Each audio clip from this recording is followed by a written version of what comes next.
Okay, let's return to the castle of Cagliostro. These details clearly tell us that the Cagliostro family introduced printing to their counterfeiting only after the beginning of the 20th century. This means that logically, they had to have spent most of their time, that is from the 16th to the 19th century, making counterfeit coins. If not, it does not make sense. There was a printing room in the castle. The printing room was made in the same building where all the conspiracies and killings took place as the specialized business of the lower Cagliostro.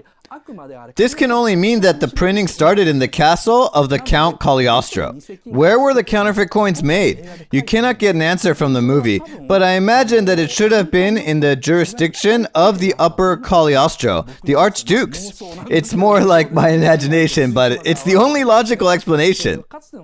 The Cagliostro back in the days, the Upper Cagliostro and the Lower Cagliostro, were in charge of different agendas. The Upper Cagliostro was in charge of making counterfeit coins in politics, which means making marital relations with other countries in Europe through marriage. Meanwhile, the Lower Cagliostro, the Count, was in charge of conspiracy and murder. These are the basic statuses of the Upper Cagliostro and the Lower Cagliostro. The actual Cagliostro in history was an alchemist, an occultist trying to make gold from less valuable metals such as copper and lead. I think Miyazaki translated this image into a group of people manipulating the value of the coins they issued, and used the name Cagliostro and counterfeiting as their background. If they were counterfeiting bills from the start, the story of the history of the Cagliostro family could have just started from the 19th century.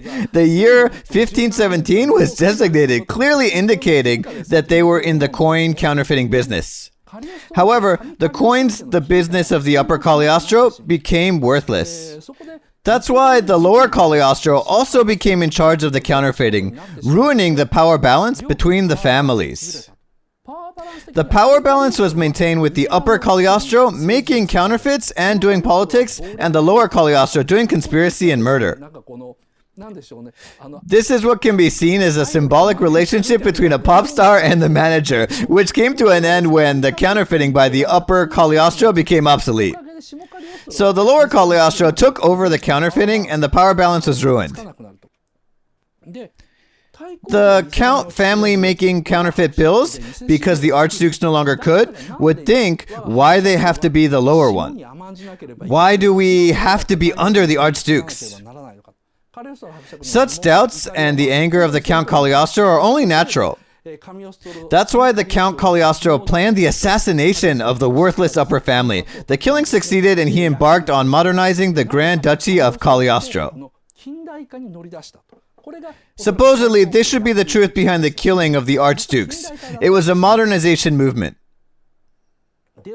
Why did the counterfeit coins made by the Archdukes become worthless? That is because, as mentioned above, the sovereign was issued in the 19th century, but soon it became substantially pointless carrying around a load of coins and making payments.